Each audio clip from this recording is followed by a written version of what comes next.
ni mɔgɔw nana u bɛ mɔgɔw kɔrɛya kɛ mɔgɔw ye kan ka sigi yɔrɔ min dɔw olu kan ka gɛlɛ n'i ma kumu fɛ yɛrɛ dɛ u tɛ kuma faamu olu fana b'o kɛ k'o to alimami to kutuba kalan na u bɛ cogo di don wɛrɛ an b'o sɛgɛsɛgɛ donc ni ala ye min sɔrɔ o la dɔnnibaw ka kuma la ni ala sɔnna an b'o fɔ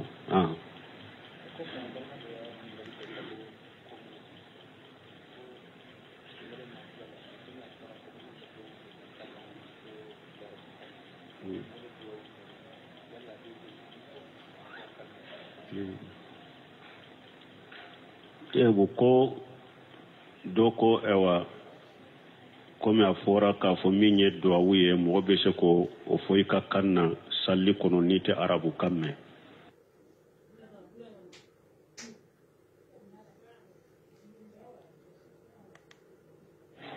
ko min ye sunkalo duwawu ye o bɛ se ka fɔ kan wɛrɛ la wa wa an bɛ min fɔ hadamaden kɔni n'i jɔlen bɛ sali kɔnɔna de la pour i kana sali ka lahala yɛrɛma mɔgɔw ɲɛ kɔrɔ ka sali baleri bɔ a la i b'o kɛ arabu kan de la ni e tɛ arabu kan mɛn alimami min bɛ arabu kan mɛn o ka sunkalo nafila kɛ ni mɔgɔ y'a ka kunutu kala kunutu kala in fana duwawu janw tɛ allahumma hadayna fi man hadayta a duwawu jan yɛrɛ anw de y'o o fara a kan dɔnnikɛbaw ka kuma b'o yɛrɛ kan u bɛ duwawu kunutu min filɛ nin ye k'o fana kala i kan ni a kɛ komi bɛ kuranna kala ka tajwidi o si tɛ sunna ye o kuranna bɛ kala cogo min sali la duwawu kunutu man ka kala o cogo la i kan ko kala kan senfulu de la allahumma hadayna fi man hadayta wa afina fi man afaita wa tawallana fi man tawallaita mais ko fana kɛ kan jaye ko n'a ye duwawu min na i t'a fɛ a ka bila o y'an de ka damana ko yɛrɛ tɛ sunna kɔnɔ kunutu man ka kala komi be kuranna kala cogo min i ka ko ni kan senfule et puis ni min sera ka da ala allahumma hadina fi man hadayta ko foni mɔgɔ ye ciden yo o de ewa kala ali hasana la ka kunutu la i ka da o yɛrɛ la o de kaɲi bon ni hari fɛn fara ka duwawu minnu dagalen do bɛ se ka fara ka mais i kana janya kɛlɛ a fulana duwawu kunutu min filɛ nin ye sunkalo la yɛrɛ dɔnnikɛbaw ko n'a y'a sɔrɔ faamu bɛ min na don dɔ la u kan ka bila de mɔgɔw kan'o fana jate mina sunkalo mun fɔ a ka kala de n'a ma kala de i ka sali man ɲɛ a bɛ komi jamana kɔnɔ sisan ni mɔgɔ min ye don dɔ bila a ma duwawu kɛ mɔgɔw tɛ caman fɔ kuma caman bɛ fɔ dɛ ko a ma duwawu kɛ n'an ye bi dɛ donc a kan ka bila de wagatiw la yɛrɛ don dɔ duwawu kan ka bila i ka wotiri sali ni mɔgɔw dɛrɛ mɔgɔw ka cari i bɛ a kala ka caya mais don dɔ kan ka bila mɔgɔw kana a kana kɛ mɔgɔw hakili fana kɔnɔ ko sunkalo nafila tɛ taa duwawu kɔ o fana kana kɛ mɔgɔw ka hakili kɔnɔ i kan ka bila don dɔ la et puis a ka surunya a kana to ka janya et puis kanja min filɛ ka tajwidi komi kuranna sunna kɔnɔ man ka kɛ o cogo la donc min ye duwawu kunutu sunkalo la i joli bɛ min kɛ o ka fɔ arabu kan de la o de bɛ sali valeri to a la ani ka sali lahala to a la parce que an y'o dɔw fana ye sitinw ka san tɛmɛnenw ye a bɛ se ka heure kelen miniti 30 n'a bɛ a b'a fɔ marakakan na ka taa duwawu kunutu marakakalama ni yɛrɛ n'i ye mɔgɔ min b'aw ɲɛ sali la a bɛ nin kɛ a bɛ komi a bɛ hadamaden hakili jigin min na dɛ fɔlɔ la u bɛ karamɔgɔ kalandenw tun bɛ min kɛ ko taalibenw dɛ n'u bɛ taa ka dɔnkili kɛ aw bɛ dɔn kɛ dɛ a bɛ hadamaden hakili jigin o de la nin bɛ sali valeri bɔ a la de o ninnu man ka silamɛya kɔnɔ mɔgɔw kan k'u janto u yɛrɛ la ninnu bɛ sali ka lahala de yɛlɛma ka valeri bɔ a la donc dɔnnikaw ko duwawu minnu kan ka fɔ sali la i ka kan na i sujuditɔ e yɛrɛ bɛ duwawu min k'i ni ala cɛ i b'a fɛ ka duwawu min fɔ i tɛ se arabu kan na a fɔ i ka kan na i ka tahiya laban ciden ko i ka duwawu janya i ka duwawu janya i ka duwawu dɔw ka di i k'a fɔ ye e b'a fɛ ka duwawu dɔ fɔ o yɔrɔ la bon o duwawu in i tɛ se k'a fɔ arabu kan na i bɛ se k'o fɔ i kan na i sigila ye i ni ala cɛ mais min ye duwawu min bɛ bange jama b'a fɔ amina o ɲuman ye min ye o ka fɔ arabu kanw de la sali valeri na to a la sali ka lahala na to a la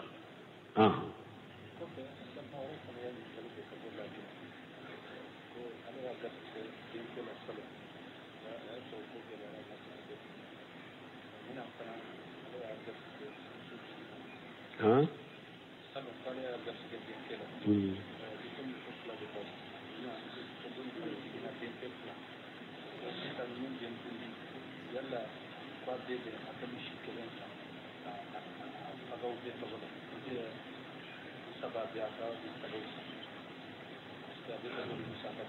te ko dole ko salo ale ka muso jigina denke ama denkundi saka faga nyina ka muso fana jigina denke fula ko yala nin denkunda lebe se ka misi kelen fara ulu fana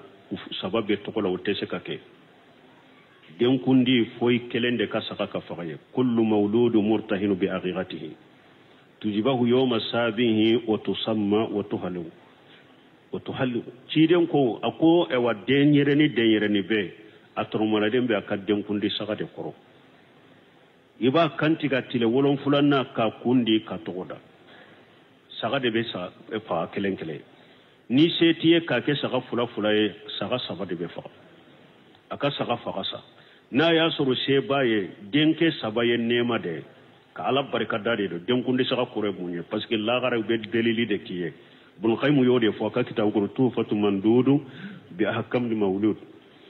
ako den kundin kunye munye murtahinu bi aqiqatihi mana qiyama ate surunyali donki ye nima den kundi saka fakala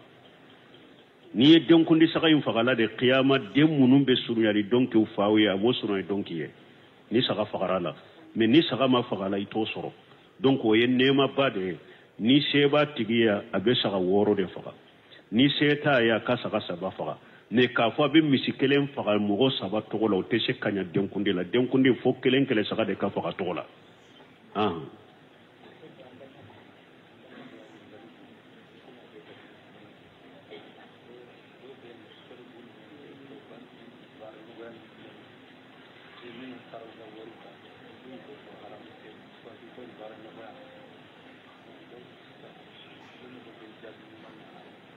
bon ko ewa do ko bara banki bara nyogonya min fulen ni bi ka wori la sago e ube nunu be bara ke nyogom pe be entre min fara itaka ko do ko iribate basitala ko be mun fola doni ke baga nyuma sima nyogon soso ola et puis doni ke ba do ko ba fo entre tere ko kasara de do ko ika tono tere ko perdi de do parce que irba ya haramu de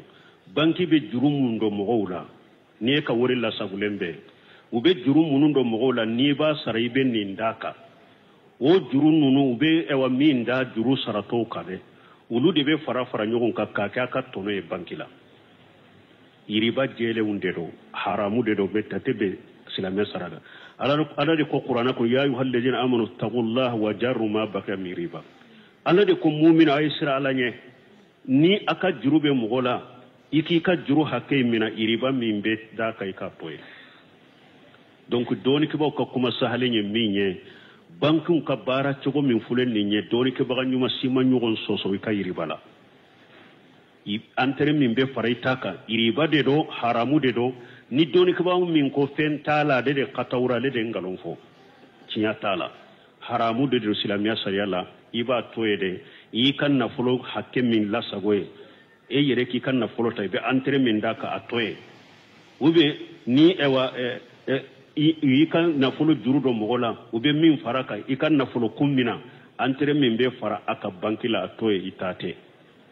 hari don ke bawo do ba fo ko yi ka antere tay kana to banki tigu bolo ko yi ka ta di pantan do ma ita de te atoye de ala ko yi ka atoye de ciden ko yi ka atoye de ita de te kana magala atoye ibe min di fantama etun tado ko riba do etara e ka wori la sago banki la sa million kele e ya soro akera million kele ni wa keme wuyata kadima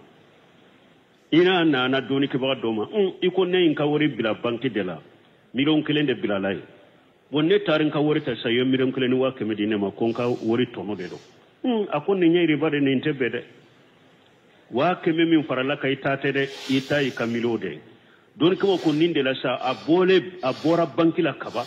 ima du fana iya du ko haramu do nindi fantan do mai ka kisama ibe ninde di fantan do mai ka kisama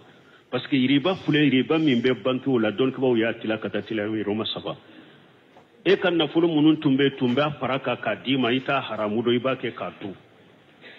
adunen ko fe na yena na ko janka min be faraita ka riba do ala ko ni ma falahuma salafa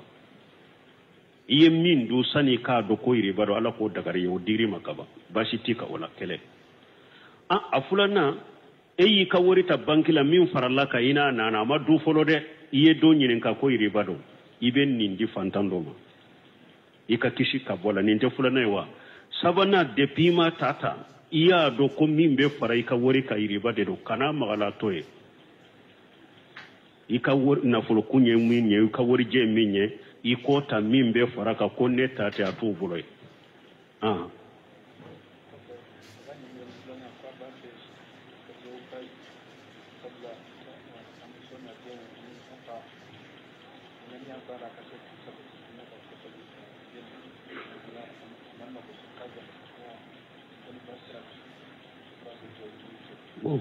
nin taye ko a kofe ko be do nyini fe adewu na muso be sabati sunnaka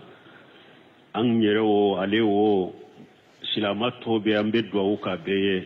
minye an ka demba yawo an muso an dewu an ka kabilawo jamana o ala kan no yake beye ka kanda kanye nambe ciden ka sunnata ala manhaji salafu salih ala ko no yanye jamana kono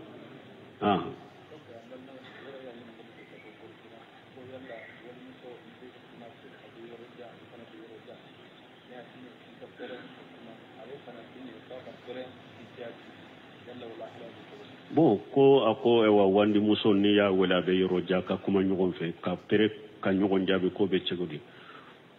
wali cene wali muso ka kuma nyugon fe alama abbali muso kuma nyugon ya bali pew ako wala yarda annabil qawli fayatima alladhi fi qalbihi maradu wa idha salitumuhunna mata fashaluhunna min wara hijabi wali muso ni wali ce hajuna ko do la makona ko do be abese ka kuma me minye damu ta kuma wuye ka damu ta ni nyogonye ka damu ke ni nyogon ka kuma ulamile wode haramu muso kana kamma jigiye chogoya dola ala ko wali muso ni be kuma wali chefe ikani kamma jigaye chogoya dola ni ewa muso negebe mo min dusukuna kana tamaki ila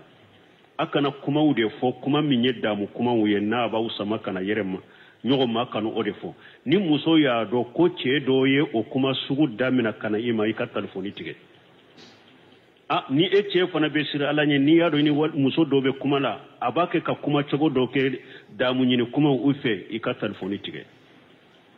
haju kuma ude dagara ani nyogo nche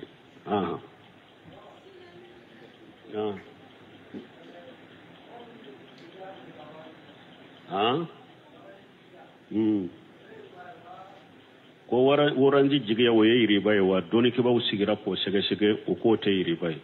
telefoni tigi un siso te tigu nuka kilani nyogonje uko uluka bara nyogonya ate komi sanni fere abe komi ijara de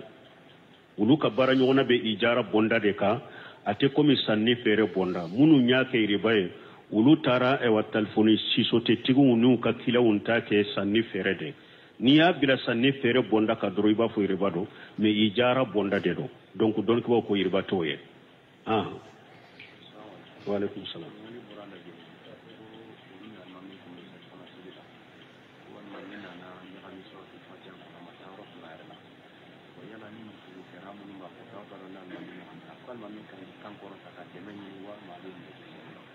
kademeni ni chogode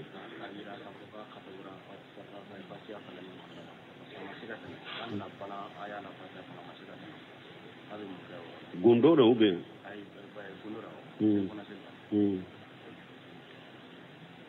bon ko almami ko abe ulunye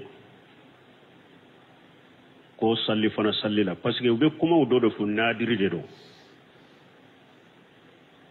an kan nunu na nyogona ke ahmad ibn hanbal yemin fode na nyogona kera nyana domi aya fo nyembe se ka jabi chogumba jabi ko ulube salli fana sallila ko almami trompera fatia la ko atado fatia yoroda trompera tado beta yorome ko almami kanke kampir ya do ko a trompera au ya do a trompera chogode au ko be almami ko fe abe gundo de la ko almami fatiha kalan na salli fana la ko a trompera ko a mata yoro soro a yere la ko a bu ko cogodi aw ya do ko a trompera fatiha la cogodi adam madon kan nyinin kalu ke nyinin kalu munun be se ka do hakili la ni ta yoro bu la dina la quoi donc ni almami trompera ni cogola be almami re de ni alache ko almami kale la fatiha a desra kata na dire o be ke cogodi na desra kata aw gundo de do aw take kame akata kofe akasagi katake akata kofe akasagi kata donc nunu na nyogona be almami re de alache ni nyep ewa kuma minni atese ka saura ko akera alaka kimandwa numa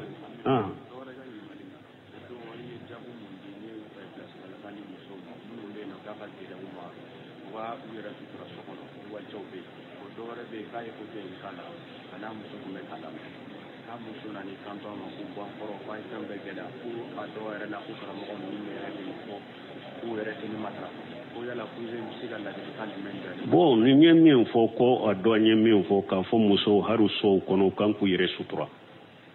ni wali chawbe ko doyo woje ke anaka muso ya lamme ko muso ko amaye bwankoro aye ko geleya iba sura dola karamo yere tenninke bo karamo ewa ambe kuma folo min fo folo min yen ka muso la muso ya lamme ni muso ye kuma fo mimba aleka munyu ani sabali ni tusuru kabila sira parce que anyo de fo mo sita fo ko ibe ni nchilamiya jo ibe ni sunna jo kaninda wajo ka tawhidi jo ka dina cinya nyumanke ko ite gele yaso ko ita gila yaso ala yo de fo cide nyere ako cide munun cira enye wala gadi kujibatu rusul min qablika فصبروا ولقد كذبت رسل من قبلك فصبروا على ما كذبوا ووجوا حتى جاءهم نصرنا لا مبدل لكلمة الله ولقد جاءك من نبأ المرسلين ولقد كذبت رسل من قبلك فكذبوا فصبروا على ما كذبوا ووجوا على كتيرما ako cide uncira enye cide munun cira enye ukam mo yu galon tiga yade usabarira uka galon tiga yalin koro uyu toro fana usabarira o toro koro hatta jaahum nisruna fonni alaka demen nanuma la mubaddila li kalimatillah alaka kuma mo site saka yelema wala gadi jaaka min nabayil mursalina e cide nyere cide munun temena enye ka kibariya ni munyu sorana na emaw donc ni nye cide unyere ye gele ya soro minna ka tora soro cide undo fagara yere de cide undo gela chaman fagara donc ni mugo min ko ibi sena no sendo luka sena no la ifana be tora soro de ibe tora soro de o de ya to anko muhammad ibn wahab ko aka kitabu kono salasatu usul aku ila murhamukallah annahu yajibu alaina ta'allumu arba masaili akwai kado ko nani an ku do wajibiranka a fulu al ilmu huwa ma'rifatullah wa ma'rifatu rasuli wa ma'rifatu dinihi bil adl wa ma'rifatu din al islam bil adilla a fulu mo nya ko doni ka ala do ka ciden do ka islamiya dinai haqiqa do na ka dalilaw asani al amalun bihi fulanna niye dina do ka barake nay asalisu ad-da'watu ilayhi sabanna ika dawa ke katama eye doni min do ye barake na ika mo wole kanama nani na wasabru ala adafihi sabato ika tora bi soro dawa in kono na nyamare ni bali ko ika sabala ko donc atenya sabali de koro ni ko sugo atigi ka sabali ko ayemi fo doni ke baga uta doni ke baga wajibi fula de be doni ke baga ka alaka nyamaru kam minye wajibi ayere kake minye haramu yi ka toye wajibi mfane kam wore nyamari aka wele kanama haramu ika mo balama wajibi fulate ni nyewa wajibi folo minye ewa wajibi eka ko minye wajibi nala kwa kake eka wajibi folo yere koke ikoke wajibi fulanna ika mogo nyamariya ka mogo wele kanama ala ye femmi haramuya wajibi fulo e kala mogo ka iko toye wajibi fulanna ika mogo balala don ke ba ko sanni e yere mase ka wajibi inke ima wajibi do toye wa me eska amba fo ika nyamarale fana toye wa ni e nyamarale to wajibi fulama ke kannawa i yere kake o de wajibi ka folo me ni e yere ma ke o wajibi be me ota to koite mo fana nyamar kake ota to koite mo nyamar kake ni hen femme haramu yere ka to e karamugo keri ka wajibi ni e me haramu in to e wajibi fulana ka mo balala o bi ka mo balala donc karamugo ya kewo karamugo ma kewo tanki afora e koniye konni nye wajibi de yi kan ni e ma ke huja jora e ka riyama eni karamugo te dilo nyogo na de karamugo ya kewa ye wajibi nkewo karamugo ma kewo tanki afora e koniye ko wajibi de wajibi re fana kai kate huja jori ka fana kiyama karamugo na ka kunkodo afora e fana minye banna la ini ka kunkodo kiyama donc ambe mi fu ye oye ninde alaka hakni mandi unuma men nimbe kanna gele yani bambanti ya kaunde nu bufo ambe ala de delili man yani ala ya siranya alaka bilu dusukuna nu be shika ala tata ka barake nay me karamo bo kuma sugu munum me o fana au ko munyo aka sabalo koro yaw ka wajibi de o ko ci de nyere galon tigala de o ko donkile tigala de do o ko fato de do o ko sinji tigala de do ko abai mo ko fara ka bo nyona abe fora yo ko korona filena do nimbe fora ye abe fora ya sabara abe koro ka be munyo janko mo sempulu ko wati bana subhanaka allahumma rabbana bihamdika shalla la ilaha illa anta astaghfiruka wa atubu ilaik abejo ko mimba an shenkoro ambe doni fola abem ka hakile nan yala si sama kutuba be ke aka mesana ukake giri munum be jian kono munu makobu ka dina ni chiala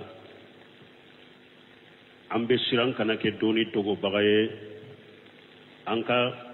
kuma dofo oye kuma jumanye oye ko jumanye ko minye jinya bella bosisa nin kalo la depina jora giri kam min be jinya fantanani be fe fo illa marahim rabbi fo alak hinana mo kelen kelen munana nuru sentala oye munya al ihtifalu bi mawlidin nabawi بمولد النبي صلى الله عليه وسلم جما كفر نيغون كا واجلو ني فيتو ني دوموني o ciden ka bangali feti balmo ciden ka hakke be ka ja ko wado silama kelen ka ikalli manani ciden nye ika ciden bonya ika ciden ka dina deme ika ciden kanu idusukunna ciden ko la yu'min ahadukum حتى أكون حب إليه من نفسه وماله وولده ووالده والناس أجمعين.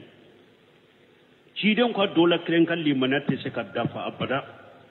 foi kan ne ciden kanu kateme yire kunka ikin kanu kateme kan na foloka ikin kanu kateme jonka ikin kanu kateme bange bawka ikin kanu kateme jiya hadama dembeka ja ko silama be kan ka ciden kanu an kalli mana nayi ka kanu ka deme ka di aka dina defa waye wajibi da islama beka bo ni o boray mawlidi min fulen ni nyen ni wakati min soro mbe kuma min ka folo mawlidi min fulen ni nyen laysa lahu aslun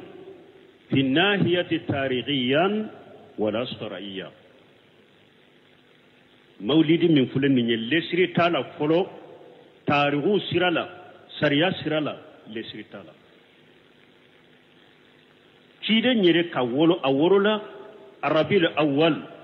ka wolo kono kuma bola tarihu tigu bolo don mi cide be bange jiya kono a bangira don mi mogosi ta do konna be nyumado mogosi tunta do ko ala bina ke cide nye a wakati mɔgɔw ma hamina ye k'a ka tariku sɛbɛ a bangena dɔrɔn komi hadamadenw tɔw bangena mɔgɔ ma hamina u t'a dɔn ko ale de ye ciden ye u t'a dɔn ko ala ka nabi ɲuman don u ma hamina ye ka tariku yi sɛbɛ tuma min ciden selen san 4 de ala y'a ci k'a kɛ nabi ɲuman ye k'a ci k'a kɛ ciden ye mɔgɔw sagira kɔfɛ an ka sigi ka miiri mɔgɔ min ni a ye nin titiri ni lahala sɔrɔ an ka sagi ka taa ka tariku ma an ka dati sɛbɛ san 4 kɔnɔna na min hakili bɛ to kow la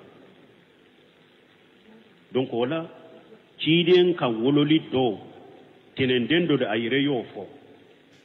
caman taara fana arabiul awwal mais arabiul awwal yɔrɔ juman dɔ sa kuma 7 de b'o la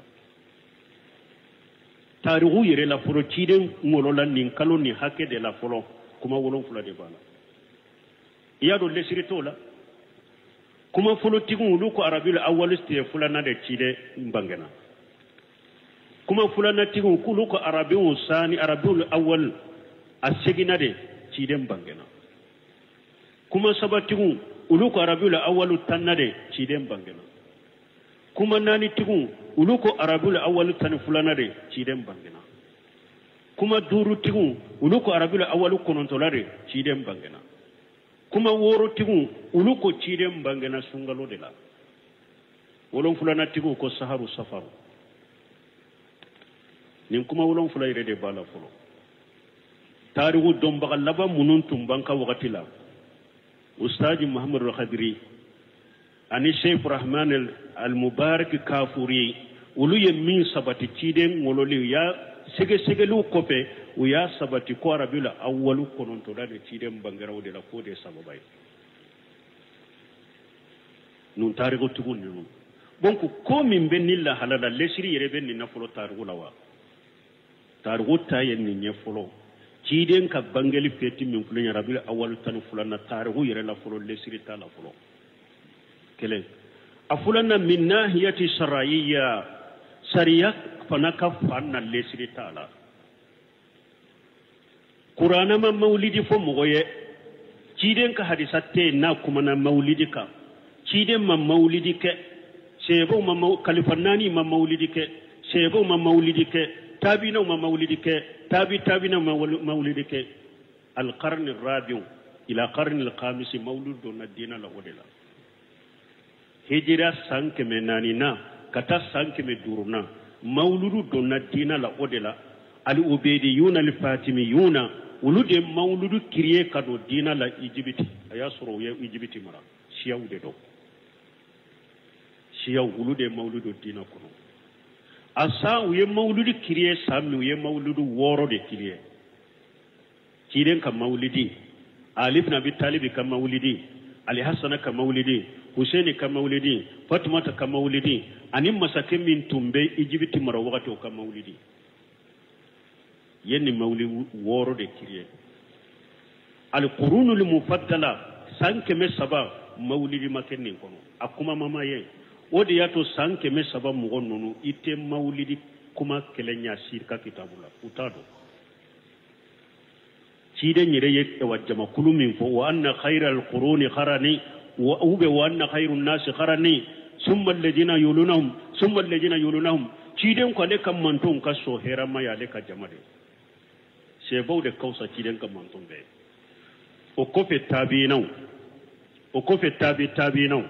u b'a fɔ ninnu de ma quruni mufaddala nin jamakulu 3 u ka ɲanamaya kɛ ka taa ciden ka bangelen ka taa hijira san 700 na ciden ka hijira ke ka taa Madina fo san 700 ka dafa o san 700 bɛ kɔnɔna la maulidi tun tɛ san 400 de maulidi donna dina la al-ubaydiyuna al-fatimiyuna ja'aman ka galon fo ku dambe ka taa Fatumata ma ka sɔrɔ Fatumata barilen b'u ma olu de maulidi kiriye ka don dina kɔnɔ qarni 3 in t'a dɔn Maliki tɛ maulidi dɔ i t'a y'a ka kitabu kɔnɔ mais tuma min Maliki ka kalanden minnu tun bɛ hari Afiriki ya mauludu nana ka don dina la u ɲana n'u taara fiqhi malikiyaw ta a kelen kelen ka kuma bɛɛ ka maulidi bidiya yira ko dina dɔ tɛ aye malike karamo munu soro diya kono o yu ka kuma ku ka kitabu la ka bidiya yira ka fo bidiya do dina dote donc lesirite mawlidi da dina kono min nahiyati shar'iyya lesirita la dina kono nambora o yorola comme wakati chamande timbolon ko surnya surne nambora o yorola munum be mawludi ke mawlidi be keni haklina duru do la kelende imma nye mawludi ke ciden kanu de kama be ciden de kanu be ciden de bonya be mawludi ke kele fulanna nebe mawludi ke ben nasara wala dege nasara be isa ta ke am fana be an kan nabi matta ke sabanna nebe mawlidi ke lada de don fawu ba ke nyasoro fawu ba ke mbaw e wa mbaw ba ke karam ko ba ke ni nye joliye nani na mbe mawlidi ke lahawan wallayba tilonke dro tilonke kadinye dro dundu fo kadinye dro ciatir bo kadinye mbe mawlidi ke duruna mbe mawlidi ke li akili amwali nas purun ka hada madun kan na fuluddu uko fara nyogon kan ko dun ka jifa ko non kata siginuye ni mo duru de be mawlidi ke bon ni mo duru ambe kuma kelen kelen ka folo ni mogo min ko nebe mawlidi ke nyeci den de kadu cine do ka bonya do o kera dina de sawo ma ke dina ciden kanu ani ciden bona o te dina de wa wala ni e ko nebe mawlidi ke ni ciden kanu ni ciden bonya de o ye dina de mi nye dina ko fana ye sira sima di ema e ko ke foy ka delila soro ciden bulo qur'ana ni sunna la qur'ana ni sunna la ni ko ebe ciden de fe ebe ciden de bonya ciden ka bonya e bato fana fo de la ka so yolo bon amba fiye sisa ni e ko ebe cide nkanu de ke ebe mawlulu ke ciden kanu ciden bonya de kama ciden ka kanu na ka bonya ni bato de ciden fana cira amma kana bato de irana e ka mawlulu min fulen ni ciden tunta do de wa ambi ni kawla parce que ko fulay ibo do la kele ni nyogon ta be danzema a be danze de katima ni kon nebe mawlidi ke be ciden de kan be ciden no bonya ciden kanun ciden ka ewa bonya o ye dina de ciden fana ni nye dina do de bato de do ciden ma fo nye ama ke ama fo nya manya mrana ko fula de la kele ciden tunta do de wa ni ko ciden tunte mawlidi do de iye mun dambe kata ciden ma jahiliya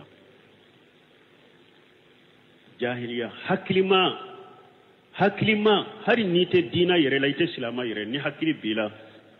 haklima simanka haklima site ciden dambe kata jahiliya ma janko dina keni batokela ni ko ciden tunte mawlidi do de ede nana mawlidi do bato de do iya yira ko ciden ya jahili de haklima bo fo janko dina tigi ewa kele fulana ni ko ciden tumba do atumbe mawlulu do ko bato de ko dina do munna mafo ate qur'ana kuna te hadisa kono munna mafo ni ko tumba do mafo de iye ciden ke munye dogoli kela aye dina dogo ni mugo min fana ko ciden ye dina dogo munye o fana danze imade o bi bo silamiya kono yere ni ko ciden nya dogo de o bi bo silamiya kono ala ko ma huwa ala al ghaibi bidanin ala ko khaybu min dira ciden ma wahu min dira ma amma bagilu ya bella se aisha to ko ni ciden tumbe aya dogo qur'ana kono atumbe aya dogo wa tuqfin fi nafsika ma allah mubdinha wa taqsa an-nas wallahu haqqan taqsa aisha to ko ni ciden tumbe fen dogo qur'ana kono tumbe ne yoro dogo wadi ya to imamuna maliki ko akum man ahaddasa fil islam bidiyatan yaraha hasanatan faqad jama anna muhammadan qad qana risala imamuna maliki ko ni mugo ye bidiya do nin dina kono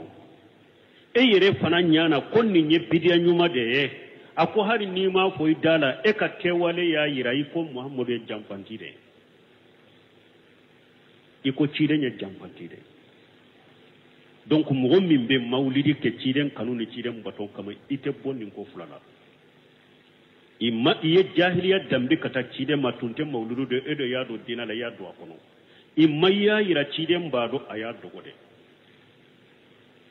asimanyima awa munu fana ba fo ko bato de ni mo mo ye fem min keni ciden kanuni ciden bonyali de ikanga ni anyuma ko ala bisa ayi ciden fana hadisa yo sabata aba burdata bunniyar ciden ko ni mo min ya kala yat kantige sani kele ka jigi salli baddo sogo de bi bolo salli kene jigi nen ko fe ni kala yat kantige yesu nasoro aba burnata bunniyar ko cide ewa ko sanan kana salli kene kan ne yin ka saka kantige me ma ke fe ngore kama de ngani anyuman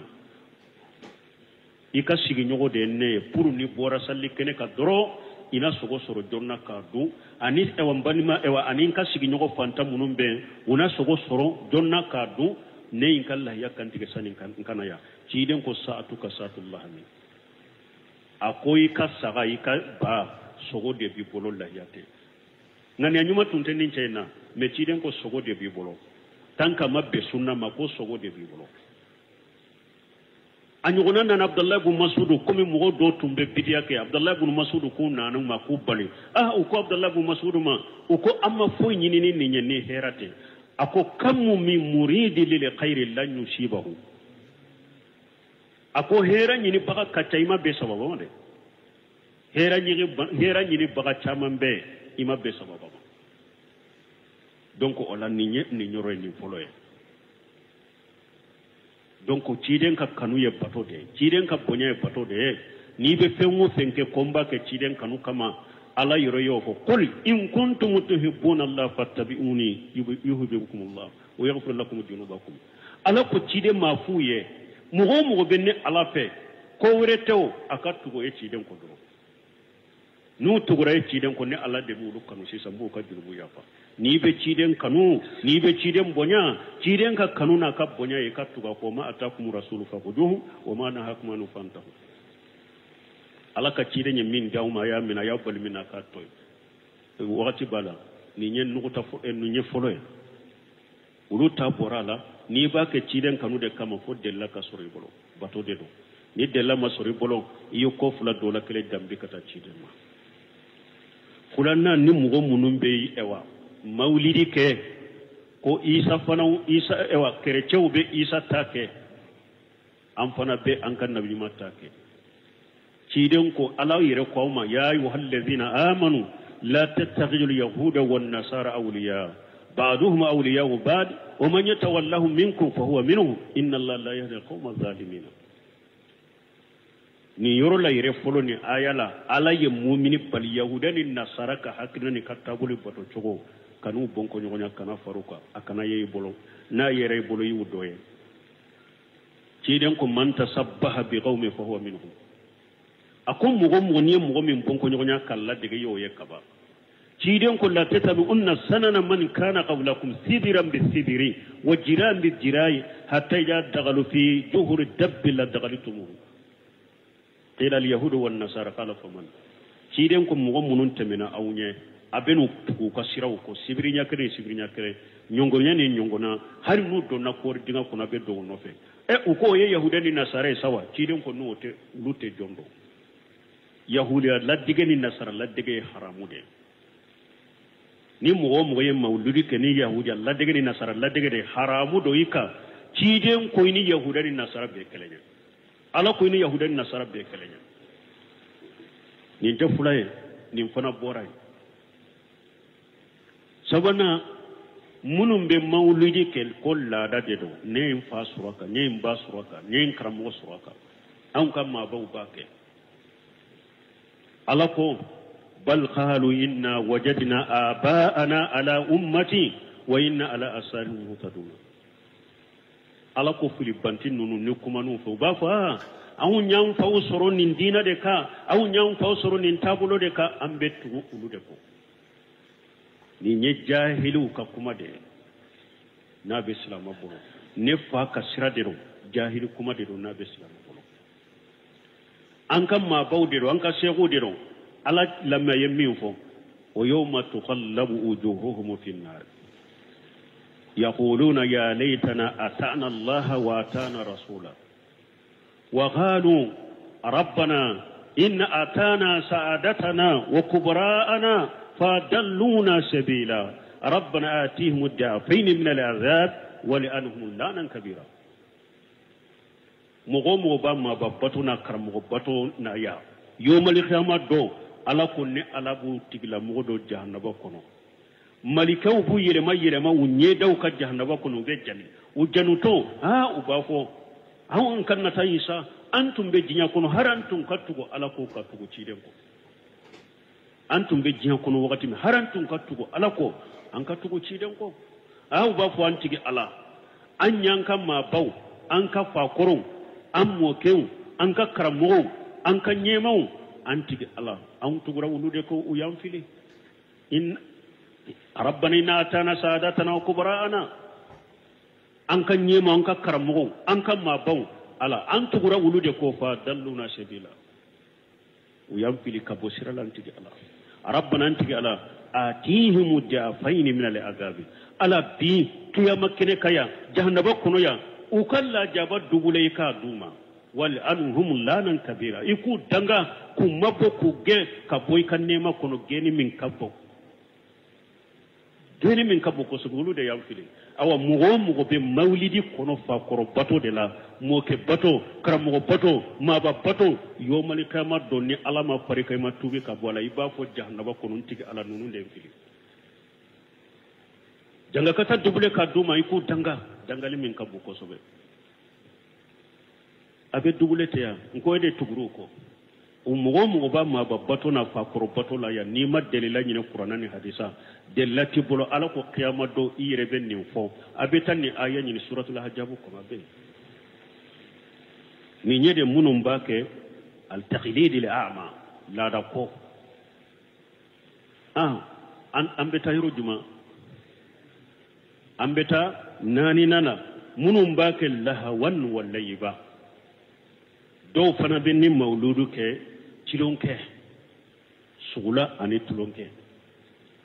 ni mugo min ko mawlidi e batode e ba ke chirende kama chiren ka woledo chiren ka bangali de do eska ni e tara chiren ka woledo chiren ka bange do ke tilonke de ani dundu foni miziki ni bafulu donkilun e ma tilonke kene chirenya huwa sughriyatu wa lisijau bi rasulillah sallallahu alaihi wasallam e yimmo kebe de ka tilonke kene chirenya chiren ma boma ewa mawlidi kene chama nyenni lahawani laybade Cheikh Abdelaziz Alla Cheikh niya akason tele sarasa mo damado be kasete ro yofara kasete kelen kono Cheikh Abdallah Bumbaz Cheikh Muhammad ibn Salih Uthaymin Cheikh Abdelaziz Alla Cheikh Cheikh Saril Fawzani o kelen kele be min fo mawludula o do tara Alla Cheikh ka kuma dota ko wahabe yire ka kuntigi Saudi ka denu ka nyema ko ako baya yire be sariya kono Saudi ka kuntigi ka kuma fana lamme mawludula ke ni aw ba ka galon min na de abe profiter kata galon da nu katu ka kuma do sunya ko be barake nay munna nu ye min fo cinya do atota nko ala shehu kum maulidi ye bidia de ate dina kono lesri tala ako aleye mauludi kenu do ka kaseti me atabulun ako fengo femba kono gitari ni ewa dundu ni fengo ni donkili ako siga mauludi kene kakanu abe dundu foni gitari hari jamana en kono teme bondude kenew dola ibe ewa mijiki de soro ba fulu lay ni donkili kasetu awa do kam mawludu te ewa foye kama mawludu te foye on bolo ni donkili ni tilonke ni theatre bote ka dina ke tilonke ka dina ke dundum foye ka dina ke ba fulu de bena mijiku be jo gitaru be jo ko bato yoro yewoye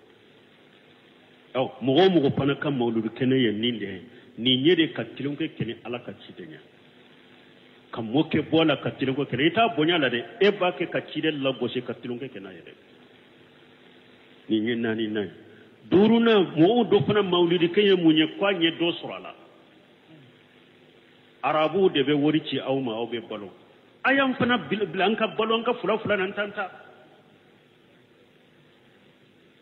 mawludu do ye chaman fana kam mawludu jamana kono wori nyini de do ngam mo ko nka foroye nkinka sambalo soro kata sigina ye kadu ku bila palo la ala ye mun fo lu fana ka kibariya la inna kathira ya ayyuhalladhina amanu inna kathira min al-ahbar wa ruhban la yakuluna amwala an-nas bil batil wa yasudduna an sabilillah ala ye kuma na yoro fana la de ako mu'minu aka do bato kila chamambe doni ke baga chamambe o be hada madun kan na fulo de faranyon ka kadu fu kam mo sagi ka bola ka sirama jamana falen do odela mauludu kirela ode an ka fulo yere to aw nyere ka jamana kono aw nyanka tambe nan ka demesena be kan ka fiku kalala an karna fiku kala mo bonum bolo mauludu tuntu bolo tuntado atumbe ni jamana yere kono wa mauludu tunte ni jamana yere kono duguba sigini wori nyini ni nga jama ka wori faranyon ka kadu ode mauludu do o munun fana taye woye o taye woye komin tese ka befo nimbora wero la mbe yoro min fara oka doni ke baga munun fana be jamana kono bu dambi kata sunnama do alhamdulillah o yuka kutuba kaka do bu ka wajiru kaka kelen kelen be soro u baki ka kuma mauludu ka kaka bidayira ala ka wulu sara herala me doni ke baga be nin jamana yin kono ibi dambi kata sunnama ni mauludu girin beke ibi dade ibi maku hari ni nyinin karite se ka cinya fo ika do ka fo dombena ni be do ninjia ko ni be bo ninjia ko ni foite po ni ka kasanke ni kasa jalante ala ko qur'ana kono innal ladhina yaktumuna ma anzalna min albayyinati wal huda min ba'di ma bayyanahu lin-nasi fil kitab ulaika yal'anuhumul la'inuna ulaika yal'anuhumullahu ويلعنهم اللائنون إلا الذين تابوا وأصلحوا وبينوا فأولئك أتوب عليهم وأنا التواب الرحيم أبو هريرة كو بن ماجه كنا كوني آيات يالتون تشيدن كهرسا كلام كموي ala ko mo munun ni ala ye min jigi nye ederila jele munun jigi ka kanda munun jigi nkelen ko fe ka bangeli ke hada madawnya ala ka kitabu kono ka delaw bange ku jeya ka kanda bange ku jeya kitabu kono hada madawnya ala ko doni ke ba ni yen nunun do yu dogo o tigila mo ne ala yu danga dangali kala be bu danga hari jege munun be baji kono be doni ke ba jugu danga kinya dogo baga ibu danga idanga lendero malikaw bi danga la bi danga dangali kala be bi danga foni mo min tubira de itubira ka bo kinya dogolina itunye min kinya ni ka kinya dogoliye iya bange o tigila mo ne ala be tubu kai ala ko aya wore kono ha laqad agaja Allah misaqa alladhina utul kitaba latubayyinunnahu lin-nas wa la taktumunahu fanabajuhu wara'a juhurihim wasaru bihi samanan qalila fabissa ma yastaruna ala ko leye lahidu demina kitabe dunkewla awa silama fana ni qur'ana doni dirima hadisa doni dirima ibn aya ko ala ko alayhi lahidu mina kitabe dunkewma munu kitabe doni duruma alayhi lahidu demina uye ko wallahi ni kitabu min doni dama faka bange mu'awiye aya bange mu'awiye akana dogo me kitabe dunkew ni lahidu kam min fulene nyu ya fale jinyan na fala uya fale minna uya fale fenjuguma de ni mugo ye alaka cinya bangeli ni e yode fale ni ka joyoro uye an to kana cinya jamana kono an kana lagosi nde joyoro mununa kana minina e ye cinya bangeli toye ni ninde ala ko ya fale minna ya fale fenjuguma awa hadisa sahalen kono Amr Nasiruddin Albani rahimahullah ay hadisayn saha buni majah kono ka hadisayn saha sahih tarhib kono kiren ko man suila ani ilmi fakatamahu ulzima yawm alqiyamati bil lijam minan nar kiren ko mugo nu yunyinin ka doni dola adoni bibolo iya dogo ibanna ka fo yawm alqiyamati do jahannaban nege krafe alabi malika nyamru ko de day dakono ni be bo ka kaburi kono ibe bode kana kiyama kene ka benya bila jahannaba nege krafe de bi dala o kunye munye jinya kono ube daba dogoya cogo mi de ka karafe do adala na ba fe ka min soro nu ba atufa akana kala nyini soro de wa yawmal qiyamah do e fana be dogoya qiyamah kene ka kike ko mi daba de ila karafe do be do idda kono ikalla nyini site soro qiyamah kene ka ala kan kisi kantanga wa buno sheminu ko rahimahullah uya nyini ka kamaju mo fatawa kono ko ni hadisa uya nyini kan ninna ako doni dogole cogo ya fulade do